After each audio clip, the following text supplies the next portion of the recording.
Cambodia is a beautiful country in Southeast Asia, bordered by Thailand, Laos, and Ao Lac or Vietnam.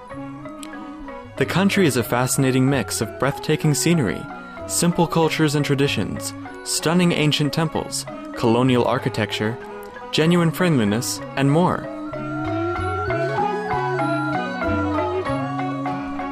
Cambodia has a magnificent and spiritual past. The glory of the Khmer Empire stretched from eastern Thailand and Laos to South Ao Lac or Vietnam. The temples of Angkor, capital of Cambodia's ancient Khmer Empire, are a perfect fusion of creative ambition and spiritual devotion. Angkor Wat is still the spiritual heart of the country, where people come to pray every day. Because of the spiritual atmosphere that exists in every Cambodian's heart, the country is blessed by God's grace, especially in its time of need. Cambodia has had the great fortune to receive the love of Supreme Master Ching Hai many times since the 1990s. She has provided financial assistance, and association members assisted the Cambodian impoverished war and natural disaster victims. When the country suffered through both a flood and drought season during which crops were destroyed and the shortage of food was severe, hundreds of thousands of Cambodians were on the fringe of starvation. Supreme Master Ching Hai contributed over 6,000 tons of rice, which was delivered quickly to those affected, in a large-scale project called Raising Center. In the midst of barren and desolate acres of land, Supreme Master Ching Hai and association members constructed a new school, hospital, and Buddhist temple for the Cambodians. Free medical supplies, health examinations, and medical assistance were provided by our association members in the medical field. The royal family of Cambodia, including King Singhanduc Norodom, the Queen, and Princess, have expressed their deepest gratitude towards Supreme Master Ching Hai and have invited her to the palace. At the opening ceremony of the Raising Center, Princess Marie Ranarid expressed her gratitude to Supreme Master Ching Hai. Over the years, Supreme Master Ching Hai has accepted invitations by the earnest truth aspirants to visit their land. We now invite you to listen to an enlightening discussion by Supreme Master Ching Hai with our association members entitled The Reincarnations of Shakyamuni Buddha on May 16, 1996 in Cambodia.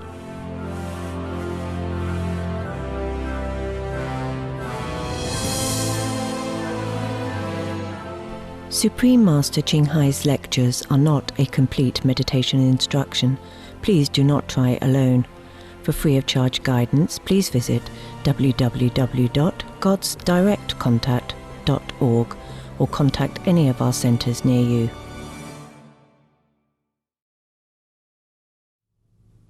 It was now a full month since the Serpent King had been caught, and during that entire period he had not eaten. In the palace, under the river Kampa, the serpent queen, Sumana, began to wonder and worry. So she went and gazed at the lucky pond, and saw that the water was as red as blood. Now she knew that he must have been caught by a snake charmer. So she traveled on to the city, and went straight to the palace courtyard, where she saw her lord dancing for the amusement of a large crowd. She stood poised in the air above, weeping and lamenting.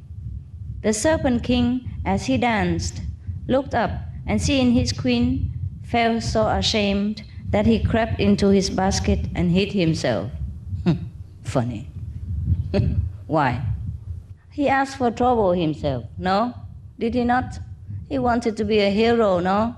A bodhisattva, a saint, serpent king. I know why he should be embarrassed about the mission that he tried to fulfill.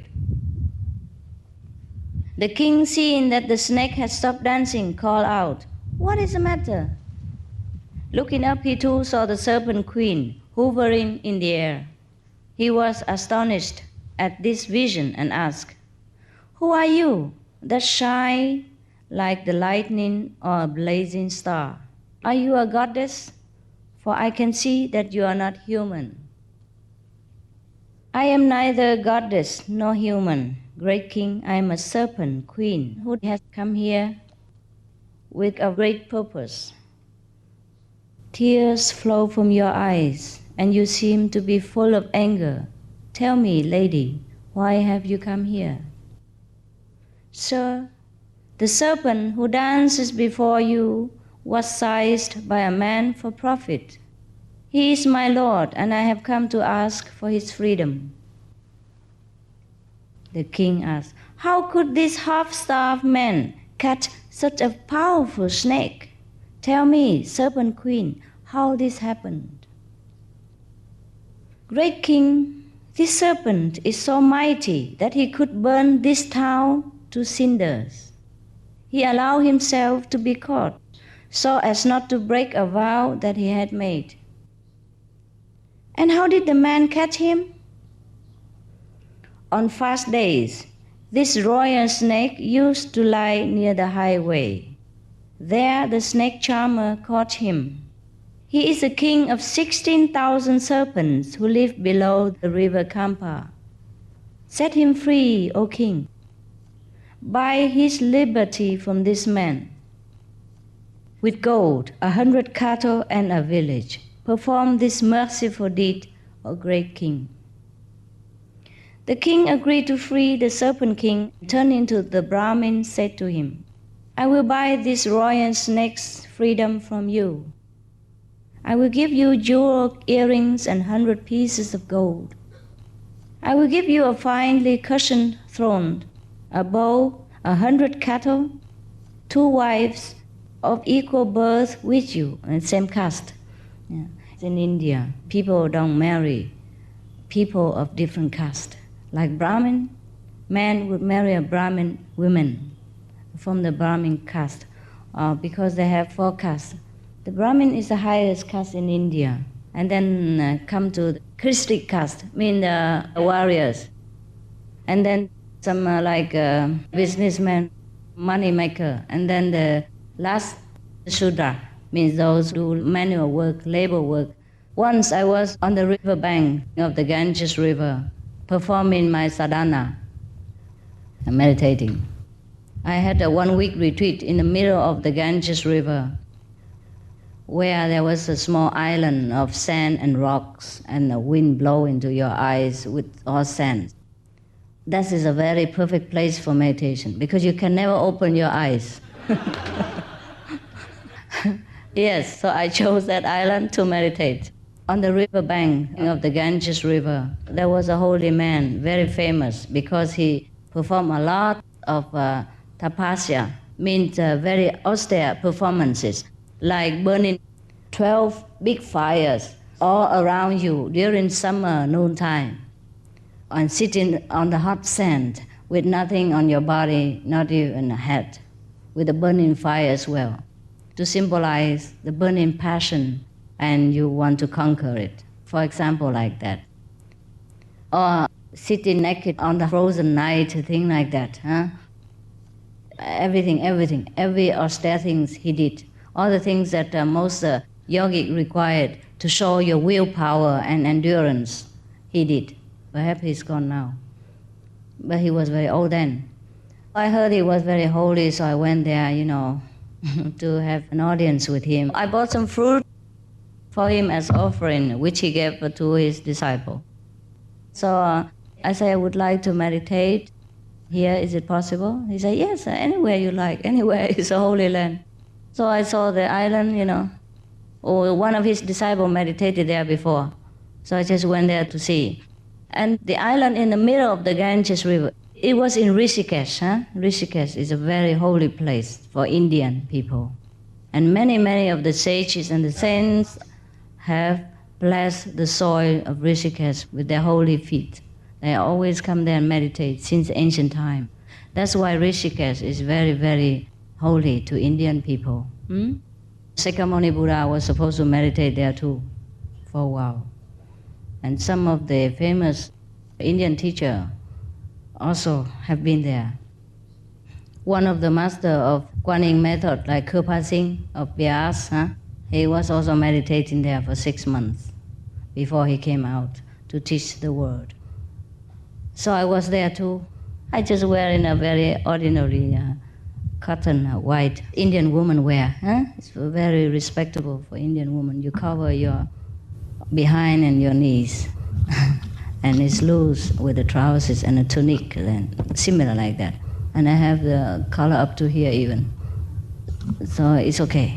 He said, anyway, so I went and checked up the small island in the middle of the Ganges River. The Ganges River is not always peaceful. Huh?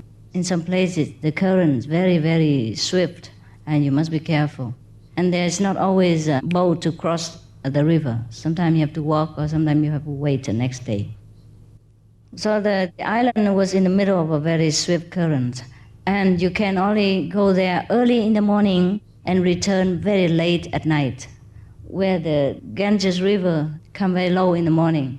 The ebbs and tide of the Ganges River accordingly. Huh? You have to go very early in the morning before the sunrise and come back after sunset. And then you have to be careful walking on the stones because you might fall into the swift currents and say goodbye to the Lord of Maya of this world.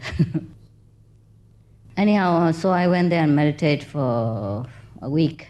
Now let's go back to the incident about the Brahmin, the powerful caste system in India.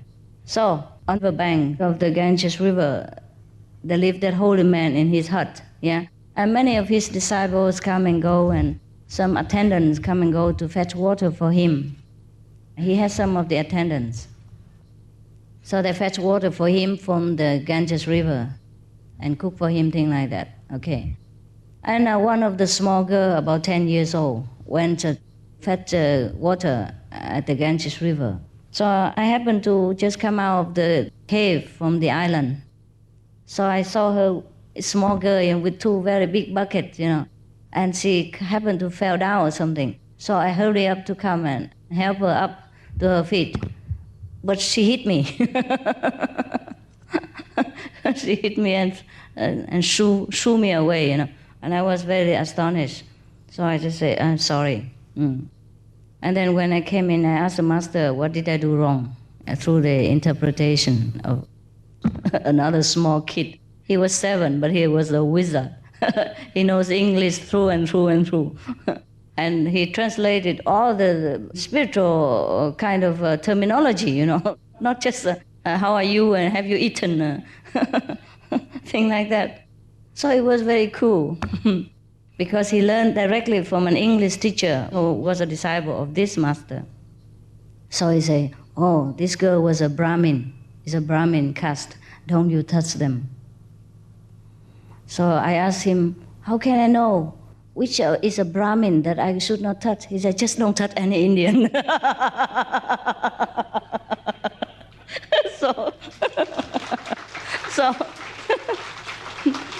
So I thought that was a very wise and enlightened advice.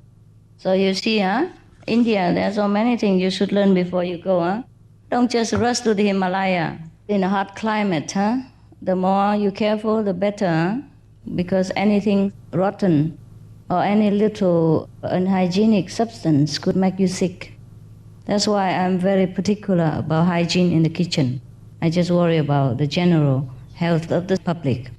And remember, every time you are in the public, if you're sick, if you know you're sick or doubt that you're sick, please take a mask. Put a mask, cover your nose and your mouth. Not your nose alone or your mouth alone, because they're connected.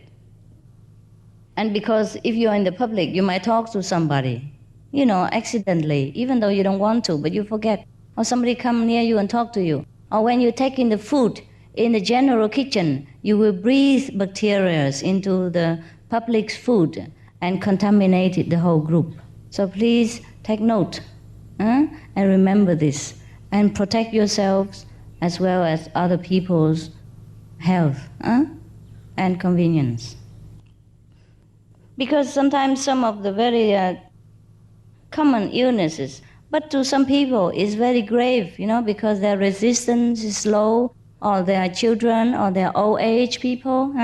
They are not as strong as you are. You can withstand the disease, but when you spread it to the weaker person, it's become very grave for him or her.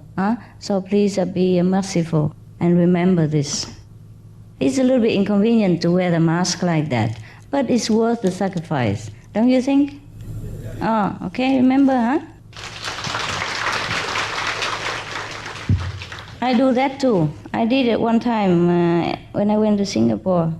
I was having a kind of cold, common cold, and then I wore the mask through the custom and on the airplane everywhere.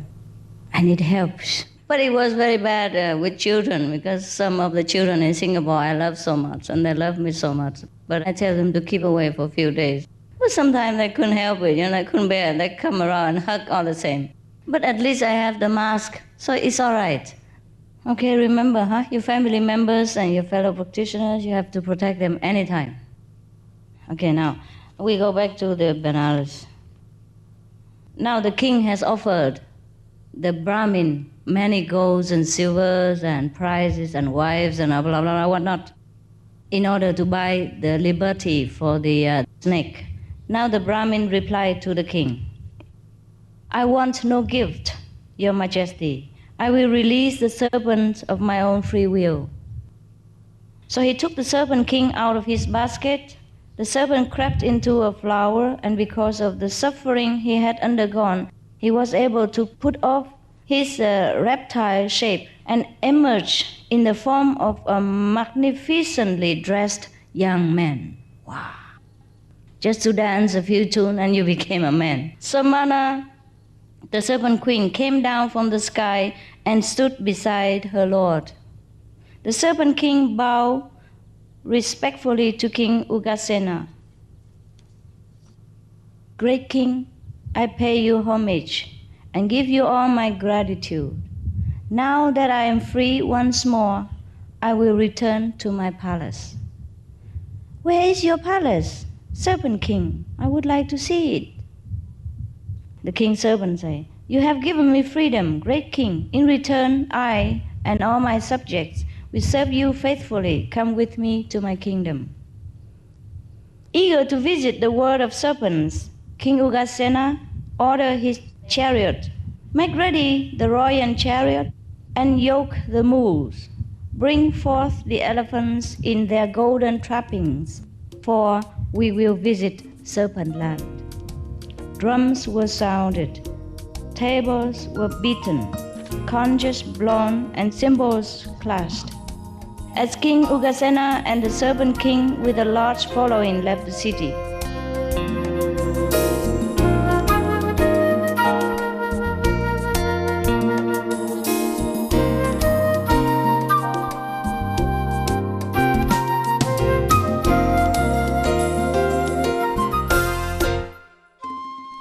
We appreciate your kind presence for Between Master and Disciples.